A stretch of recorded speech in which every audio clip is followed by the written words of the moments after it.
buenas tardes, soy Mía Ponte y les doy la bienvenida a una nueva edición de nuestro consultorio en vivo de la Clínica Estela Maris. Mañana, 26 de agosto, se conmemora el Día del Adulto Mayor. Y desde Clínica Estela Maris creemos que la forma de honrar a nuestros adultos mayores es apoyarlas para que mantengan su autonomía, bienestar y salud integral, que abarca tanto el cuerpo, la mente y el espíritu. Es por ello que el día de hoy tengo el agrado de presentarles a la doctora Stephanie Vázquez, geriatra de la Clínica Estela Maris, quien hablará sobre la salud y calidad de vida del adulto mayor. Bienvenida, doctora. Muy buenas tardes, Mía. Como muy bien tú lo has mencionado, soy la doctora Stephanie Vázquez, soy médico geriatra de la Clínica Estela Maris. La intención de la charla del día de hoy es por la conmemoración de mañana que tenemos el Día Nacional del Adulto Mayor. Y es por ello que el tema que queremos mencionar o brindar es la salud y calidad de vida en el adulto mayor. Pero primero para ello tenemos que saber, pues, ¿qué atención brinda el médico geriatra, no? La atención que nosotros como geriatras brindamos es la atención integral del adulto mayor, no solamente en su aspecto de enfermedad, sino también su aspecto de calidad de vida que éste pueda tener y cómo esto pueda repercutir también en su salud. No solamente el aspecto de enfermedad, sino también el aspecto social, psicológico y mental que éste pueda tener. Es por ello que necesitamos definir qué es una persona adulta mayor, ¿no? Una persona adulta mayor es una persona de 60 años a más, según la OMS y la OPS, sobre todo en nuestro país subdesarrollado, ¿no? Como tal. Entonces, la persona adulta mayor ya empieza a tratarse con el médico geriatra a partir de los 60 años en adelante. Pero nosotros no solamente vemos edad cronológica, ¿no? Sino también vemos ¿qué tipo de capacidad funcional tiene mi adulto mayor? ¿Y a qué se llama eso? Capacidad funcional. Si mi adulto mayor es independiente, que es aquel que viene a consulta solo, camina, hace sus actividades cotidianas por sí solo, sin ayuda de nadie. Tenemos los adultos mayores dependientes parciales, que son los que ya necesitan quizás algún dispositivo de ayuda, como por ejemplo un bastón, un andador, una silla de ruedas, o quizás también venir acompañados de un familiar para sus traslados, incluso para cualquier ayuda cotidiana que éste necesite. Y un adulto geriátrico complejo, que es el que ya está en casita, en cama, con mucha ayuda en cuanto a su aseo, en cuanto a su alimentación y en cuanto a sus actividades cotidianas. Entonces, ¿por qué hemos dirigido esta charla de salud y calidad de vida? Porque nuestra intención como geriatras es mantener la capacidad funcional y el grado de independencia del adulto mayor. Y solo se va a lograr si nos concientizamos y logramos entender qué significa o qué es calidad de vida. Entonces, para ello primero tenemos que saber que el envejecimiento es un proceso natural, progresivo, con cambios físicos, psicológicos y sociales, que a medida que las personas envejecen, su bienestar y calidad de vida dependen de gran medida del mantenimiento de una buena salud integral. Como lo mencioné, integral significa abarcar varias esferas de la vida, no solamente físicas, mentales, biológicas, sino sociales también. ¿Y a qué llamamos calidad de vida? Es la autonomía funcional que cada ser humano puede tener. Es la satisfacción que llegas a tener con tu vida. Las relaciones sociales y familiares que puedas lograr con tu independencia como tal. Tu salud física y mental y siempre de la mano del acceso a los servicios de salud y protección social. Siguiente, por favor. Entonces, ¿qué debemos saber? ¿Cuáles son los factores que van a influir para que mi calidad de vida o mi capacidad funcional de independencia se puedan deteriorar? ¿De qué depende ello? Primero, depende que la capacidad funcional de cada persona, que es su grado de independencia que puede lograr hasta cierta edad, porque la edad es un tema cronológico. Uno puede tener 60, 70 años, 80 años, pero su capacidad funcional puede estar bien en el sentido de que todavía mantiene una independencia. Y eso se va a determinar por factores internos, ¿no? Factores internos, intrínsecos, que va a tener condicionado cada persona. que es la predisposición genética, el contexto de estilos de vida que esta persona ha tenido.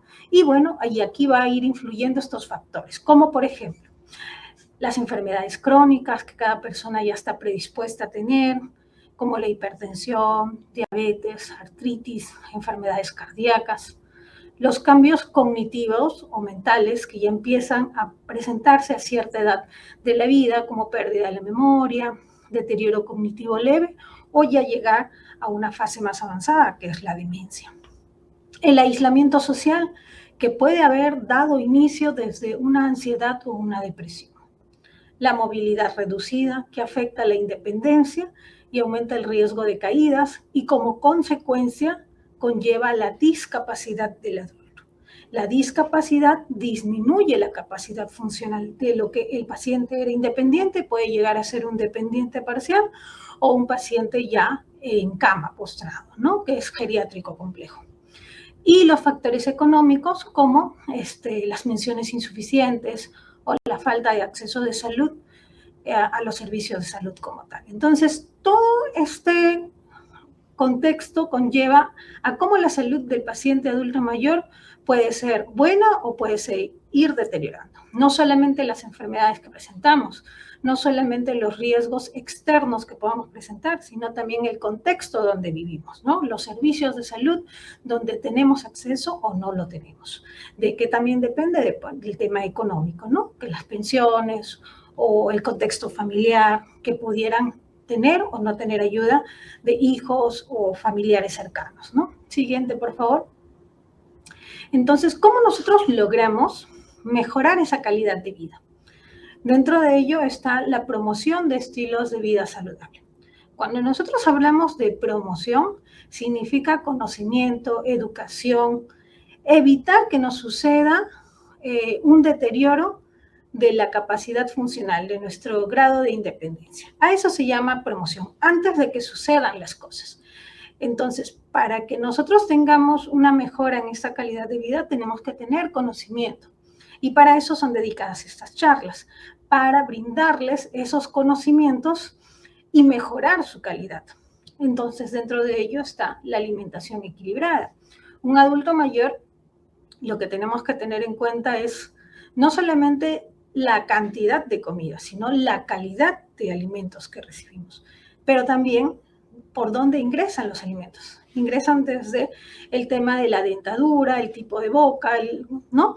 El gusto, ¿no? Entonces, para ello tenemos que identificar, cuando hacemos nuestras evaluaciones, preguntas, qué tipo de alimentos está consumiendo, si está teniendo dificultades en la masticación o en los gustos de los alimentos, ¿no? Entonces, dentro de los alimentos también tenemos que equilibrar qué tipos.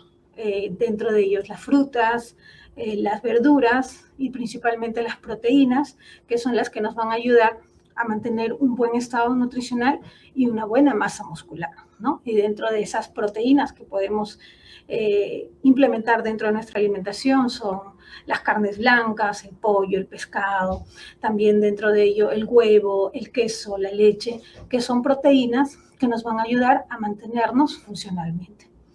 El control médico periódico. Es importante asistir a tu médico geriatra como un tema de prevención como tal, ¿no? Si no siento nada y estoy bien, no me siento con ningún malestar, pero tengo que ir al médico para evaluar cómo están mis factores intrínsecos que pueden influir en que posteriormente presente un problema de incapacidad, discapacidad o alguna complejidad de una enfermedad, ¿no? Entonces, los controles periódicos no necesariamente es porque me siento mal, sino que preventivamente, ¿cómo quiero yo determinar cómo está mi estado de hemoglobina, mis estados de vitaminas, mi estado nutricional o alteraciones hormonales que ya empiezan a ver en el adulto mayor?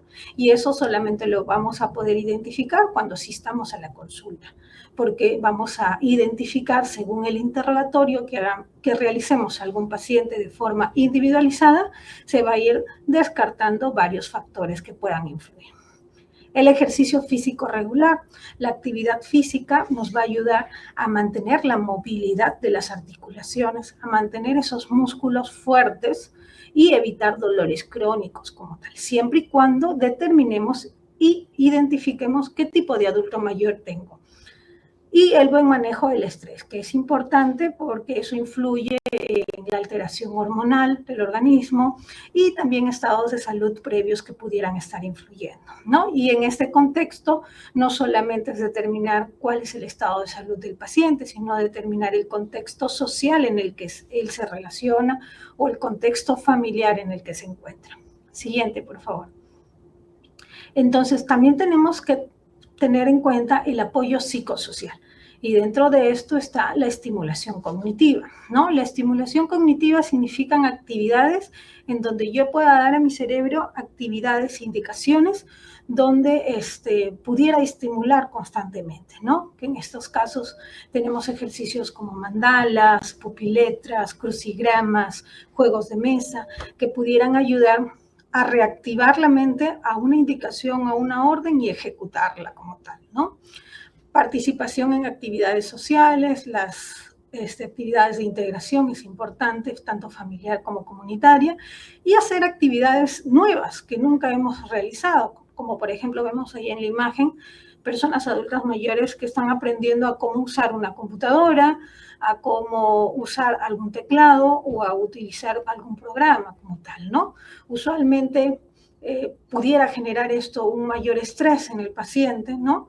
Pero si se hace en grupos o con personas que puedan guiarlos, es una actividad nueva de aprender.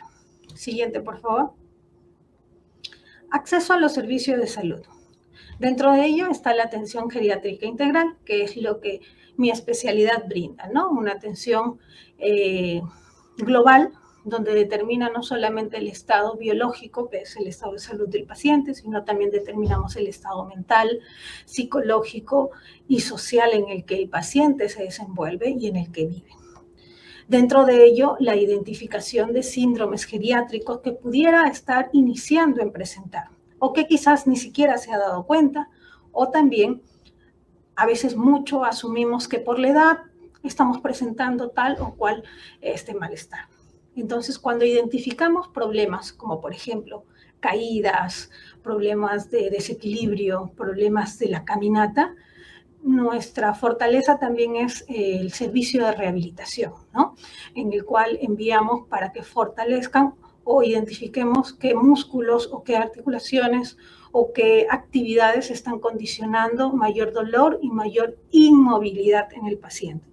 Porque nuestro objetivo siempre va a ser mantener la independencia del adulto mayor, siempre con las medidas no farmacológicas. Cuando hablamos de medidas no farmacológicas, hablamos de estilos de vida, hablamos de actividades que el paciente tiene que hacer y hablamos también de actividades como programas de rehabilitación.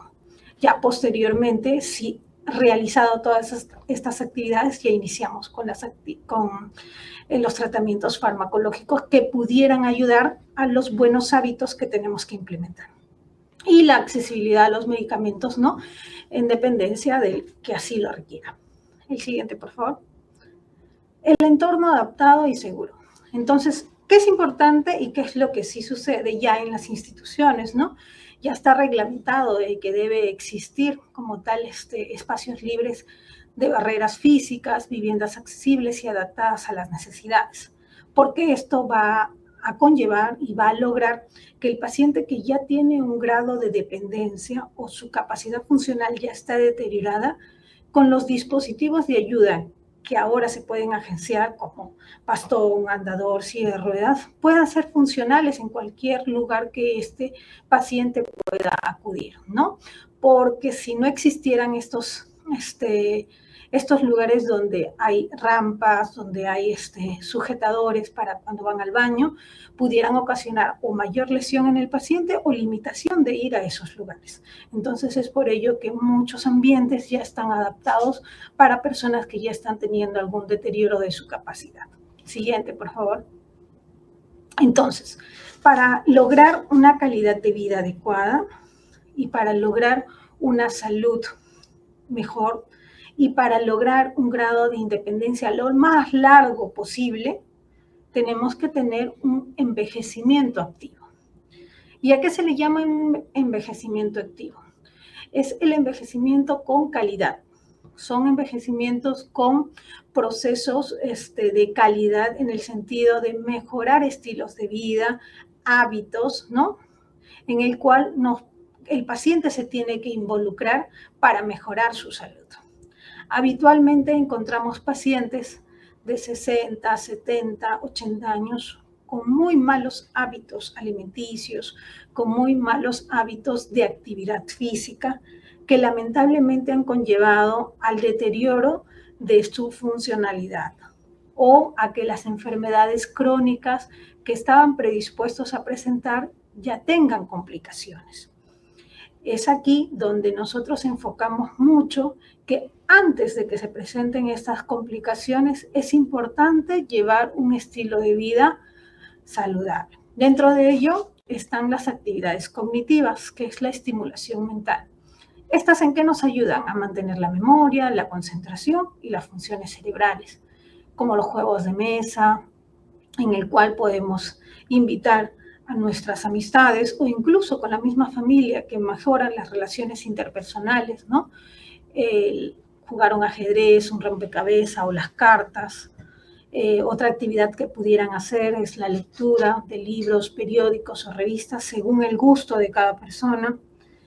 Escrituras de diarios, cuentos o memorias personales que nos permitan recordar, ¿no? Hacer una actividad mental donde fortalezca este tema de la memoria. Aprender algo nuevo, un idioma, computación, manualidades, algo que no han hecho anteriormente en su vida para que las nuevas conexiones neurológicas puedan activarse, ¿no? Talleres de memoria o estimulación cognitiva, que son centros donde realizan todos este tipo de actividades con personas de la misma edad, frecuentemente, que también van por esa misma taller, ¿no? Y clases de música o arte. Siempre comparo de que la estimulación cognitiva y los extremos de la vida son importantes en los niños porque activan las neuronas y es lo que va a implementar a su vida futura. En el adulto mayor, esta estimulación cognitiva es para que esas neuronas no se vayan agotando o atrofiando y sigan activas o sigan haciendo nuevas rutas neurológicas donde nos permitan que el adulto mayor sea autónomo en su pensamiento, autónomo en sus decisiones. ¿Okay? Siguiente, por favor. Las actividades físicas, ¿no? El ejercicio ayuda a mantener la movilidad, la fuerza, el equilibrio, además de prevenir enfermedades. Como ven en la imagen, donde se ve a los dos señores, donde hay al hombre, donde se le ve los músculos, ¿no? Hay uno que tiene los músculos más aumentados y hay otro que tiene el músculo más reducido. ¿Qué es lo que ocurre con el adulto mayor? Mientras menos se mueva, mientras menos actividad realice, lo que va a suceder con el músculo se va a envejecer mucho más rápido. Y al envejecerse mucho más rápido va a ocasionar disminución de su masa muscular y disminución de la fuerza muscular. Y por consecuencia va a conllevar a la inmovilidad, al dolor y a las lesiones más rápidamente que al que sí realiza actividad física. Dentro de ello, y algo práctico que puedan hacer, son las caminatas diarias, el tai chi o el yoga, siempre y cuando sean adultos mayores que no tengan problemas en el equilibrio, ¿no? Gimnasia, aeróbicos, la natación, que es un deporte completo, el bailar y ejercicios de estiramiento y de resistencia. Los ejercicios de estiramiento y resistencia ayudan a mejorar la fuerza muscular, ¿no? A que la masa muscular no se reduzca. Es importante este tipo de actividades porque esto disminuye el estrés, mejora la felicidad en el paciente y mejora la parte funcional del paciente, ¿no? Entonces es importante. Hay muchos de mis pacientes que me dicen, doctora, yo todos los días me muevo, todos los días hago mis actividades, me voy, compro el pan, hago mis cosas en la casa, pero eso no es actividad física, eso es tu vida cotidiana. Una actividad física tiene que ser dirigida a relajación, alegría, confort, es dedicar un tiempo de su espacio del día para esta actividad. Siguiente, por favor. Tenemos las actividades sociales, ¿no? Que es la interacción social, que es la clave para prevenir el aislamiento y la depresión. Dentro de ellos está el club de adulto mayor, que existe en los centros de salud o también en las municipalidades como tal, ¿no? El voluntariado a las organizaciones sociales, las reuniones familiares o entre amigos, grupos de lectura, salidas culturales que pueden hacerlo entre amigos o también pueden hacer llevando a los nietos o a la familia, que mejoran la calidad de interacción social con la familia, ¿no? Viajes o excursiones organizadas para adultos mayores. Esta actividad cotidiana evita que el paciente sienta aislamiento o sienta el periodo de que solamente salgo cuando mi hijo o mi hija me va a llevar a algún lugar, sino que ustedes mismos promover estas actividades, ¿no? Siguiente, por favor. Actividades recreativas y de ocio. Cuando hablamos de ocio, no solamente identificamos que son horas sin realizar nada, sino también tenemos que identificarlo como tiempo libre. El adulto mayor entra en una etapa de jubilación, ya a partir de los 65 o los 70 años. Si alguno de ustedes todavía está en edad de laborar aún, es importante que se proyecten qué van a hacer en esos años de jubilación, qué actividades quieren hacer, a qué se quieren desempeñar, porque van a tener muchas horas y esas horas pueden ser bien utilizadas o mal utilizadas. Las horas bien utilizadas, que es la tiempo libre, son las que se van a utilizar en el envejecimiento activo, en actividades que repercuten en mejorar su salud. Pero para que ustedes puedan tener esos espacios para mejorar su salud, tienen que identificar cuáles son las actividades que mejoran o qué actividades pueden complicar también mi salud, ¿no? Dentro de ello está fomentar la creatividad, la alegría y el sentido del propósito de la vida. Manualidades, jardinería, cuidado de mascotas, cocinar, repostería o participación en concursos o en ferias como tal. Siguiente, por favor. Y actividades emocionales y espirituales, que son las que contribuyen al bienestar interior, la aceptación de la etapa de la vida en la que se encuentran y la conexión con el propósito. Y dentro de ello está la meditación, grupos de apoyo emocional y espiritual, la oración, en la participación de actividades religiosas y terapias alternativas, como son el arte, la música, en lo que a ustedes mejor les agrade, ¿no? Siguiente, por favor. Entonces, ¿cuáles son las recomendaciones claves para poder tener un envejecimiento activo? Una de ellas es la actividad debe adaptarse al estado físico y mental del adulto mayor. Como les mencioné, cada adulto mayor es distinto, es individual. Algunos somos independientes, otros son dependientes parciales y otros ya están en una etapa de cuidados permanentes. En dependencia del tipo de adulto mayor, es la actividad que deben realizar. Es importante fomentar la autonomía y la participación activa del adulto mayor. Y en este caso no solamente depende del adulto, sino del entorno familiar que motive este envejecimiento activo. Deben realizarse en un entorno seguro, accesible y motivador. Y el acompañamiento de familiares, cuidadores o profesionales es ideal en muchas de estas actividades. Muy bien, entonces estas son las recomendaciones que les quería brindar para mejorar la salud y la calidad de vida como adultos mayores. Nuestro objetivo siempre va a ser mantener el mayor tiempo posible la independencia como adulto mayor. Gracias. Excelente, muchas gracias por su exposición, doctora. Bueno, a continuación vamos a ver si tenemos alguna consulta de las personas que están participando dentro del live. Tenemos nuestro primer comentario. Gracias, Erika Sánchez, por estar conectada. Ella dice, buenas tardes, doctora. Le quería consultar qué vitaminas son importantes a esta edad. Muchas gracias a usted por su consulta. Buenas. Es una de las preguntas que siempre nos hacen en la consulta, ¿no? Me mencionan, doctora, ya quiero consumir vitaminas porque quiero estar fuerte, quiero estar activa.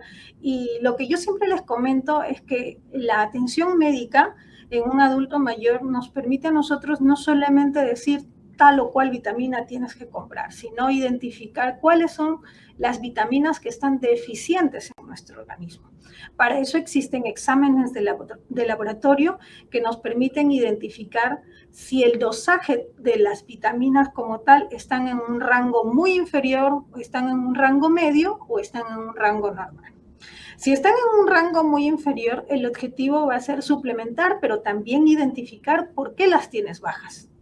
Si están en un rango medio, hay que identificarlos y igual hay que buscar por qué lo tienes bajas. Y si están en rango normal, simplemente les digo, no tienes que gastar dinero, simplemente tienes que seguir haciendo tus actividades cotidianas que mejoren las condiciones de estilos de vida. Y dentro de ello, así tengas las vitaminas en niveles normales o en niveles bajos, siempre se enfatiza el tema de envejecimiento activo que acabo de mencionar. O sea, todos mis pacientes siempre tienen que ir con el concepto de ¿qué mejoro yo como paciente para mejorar mi salud?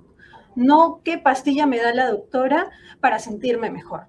Entonces, dentro de ello, en cuanto a las vitaminas, es importante pasar por la consulta para identificar primero qué tipo de adulto mayor es usted, qué tipo de actividades ya está realizando y los dosajes de vitaminas que requiere según su individual cada paciente, ¿no? Perfecto, vamos con la siguiente pregunta. Doctora, ¿cuántas veces a la semana debería hacer ejercicio un adulto mayor? Ya, como habíamos estado mencionando en la exposición, cada adulto mayor es distinto, ¿no? ¿Qué tipo de dependencia o independencia tiene cada adulto mayor? Y en dependencia a qué tipo de adulto mayor se dirige en la actividad física. Dentro de la actividad física principal que pudieran hacer la mayoría es la caminata. Pero la caminata no es que, doctora, ¿cuánto tiempo? 20 minutos, 30 minutos, una hora. No es así. Cada paciente es distinto y siempre se va buscando la tolerancia de cada paciente. Se puede iniciar con 10 a 15 minutos, caminar lo que pueda tolerar y posteriormente fraccionarlo durante la semana para lograr un periodo de 40 minutos a 1 hora y 20 durante toda la semana. Pero eso depende de qué tipo de adulto mayor tengo y qué tipo de enfermedades presente. Recuerden que a veces tenemos adultos mayores muy obesos, pacientes que tienen problemas de rodilla por artrosis, pacientes que tienen problemas de cadera por artrosis o de columna. Entonces, en ellos es importante primero dirigir un tratamiento al manejo del dolor para que por consecuencia empiecen a iniciar la actividad física de la caminata. Pero si nosotros exigimos a un adulto mayor solamente porque me dijeron que tiene que hacer actividad física y lo lanzamos a caminar, a hacer ejercicios, complicamos más el dolor. Entonces es importante la evaluación individualizada de cada uno de ellos, pero lo más simple que podemos hacer es la caminata, iniciar 10, 15 minutos, siempre preguntar. El ejercicio físico es bueno siempre y cuando no duela. De acuerdo, gracias doctora por su respuesta. Vamos con la siguiente pregunta. Jorge Saco nos pregunta, ¿me podría decir qué signos de alerta deberíamos tener en cuenta para cuidar mejor a nuestros adultos mayores? Ya, esa pregunta es muy importante porque ahí veo un familiar involucrado, que eso es muy bueno. Siempre tener en mente qué tipo de adulto mayor tengo, el que camina, el que ya necesita algún dispositivo de ayuda o el que ya está en camita. En dependencia de qué tipo de adulto tengo que identificar.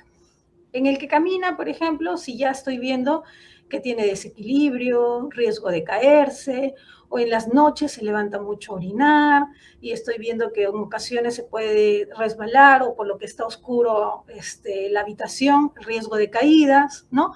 Identificar eso, por qué está teniendo estos cambios el adulto mayor, o porque, por ejemplo, que no está comiendo, que lo veo más apagado, que lo veo como que aislado. Esos son signos en el cual tengo que identificar, no es normal. Un adulto mayor no es normal que se aísle, no es normal que no quiera hablar, no es normal que se esté cayendo. Tengo que llevarlo al médico para identificar qué está ocurriendo. En un paciente que ya quizás usa andador, bastón, en el caso de ellos, se apagan mucho, no hablan, inapetentes o molestias o están mucho tiempo durmiendo, entonces también hay algo ahí que está condicionando que el paciente pueda estar presentando alguna alteración interna, ¿no?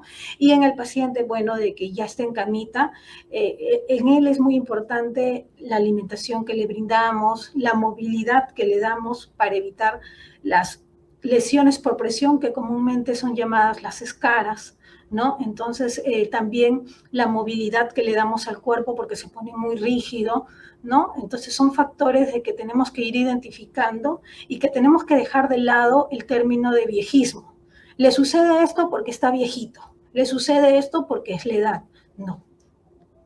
Siempre hay que consultar con el especialista. Doctor, ¿hasta dónde llega a ser normal lo que le está sucediendo o cuándo yo debo traerlo a su consulta para evitar complicaciones y no estar corriendo en una emergencia? Muy importante lo que acota, doctora. Vamos con la siguiente pregunta de Kimberly. Ella dice, si un adulto mayor nunca ha hecho ejercicio, ¿cómo puedo empezar a hacerlo de manera segura? Ya. Primero, yo lo que siempre fomento a mis pacientes es que si ya veo que están teniendo un problema de equilibrio o problemas en la caminata o que tienen muchos dolores crónicos, lo que yo les menciono es que hagan ejercicio en una silla, movimientos que pudieran evitar caídas, pero que son pautas de movilidad. Y con ello comenzamos con los movimientos normales de las articulaciones, movimientos de los hombros, movimientos de los brazos, de las manos, del cuello, que nos permitan mejorar el tema de los músculos que están contraídos, porque por eso duele, y la seguridad de que no se van a caer. Entonces, primero sentados y movilidad de todo el cuerpo, incluso de las piernas, de los tobillos, de las rodillas, son una forma de cómo iniciar. Es como que un calentamiento, pautas de movilidad del cuerpo, para que posteriormente se pueda tener fortaleza en los músculos de miembros inferiores para poder incorporarse de pie y después realizar el tema de la caminata, ¿no? Se pudiera comenzar de esa forma. Nunca empiecen con pesas o actividades de hacerlos correr, porque primero tenemos que determinar cuánto toleran ellos o cuánto tiempo de ejercicio, ¿no? Entonces eso es importante también. Bien, ya escucharon a la especialista. Y ahora vamos con una pregunta de Alejandra Ruiz. ¿Cada cuánto deberían visitar al geriatra o hacerse un chequeo general? Es importante primero determinar que sea una persona adulta mayor, 60 años o más. El primer contacto con el geriatra va a ser la identificación del tipo de paciente del cual estamos teniendo y la terapéutica o las indicaciones va a ser dirigido de forma individualizada. Un paciente independiente puede visitar al geriatra según la evaluación que él tenga a los 3, a los 6 meses, en dependencia de cómo está y qué hábitos ya tiene. Un paciente que ya tiene, que sí es independiente, pero tiene enfermedades que no están controladas, es un paciente que quizás tiene que tener un control un poquito más estricto mensualmente. O si es un paciente que recientemente, incluso caminando, pero enfermedades afectivas también alteradas, quizás por inicio de tratamiento se cite nuevamente a los 15, 20 días. Pero pacientes que ya están con enfermedades crónicas y simplemente son pautas de orientación, quizás a los 2, 3, 6 meses.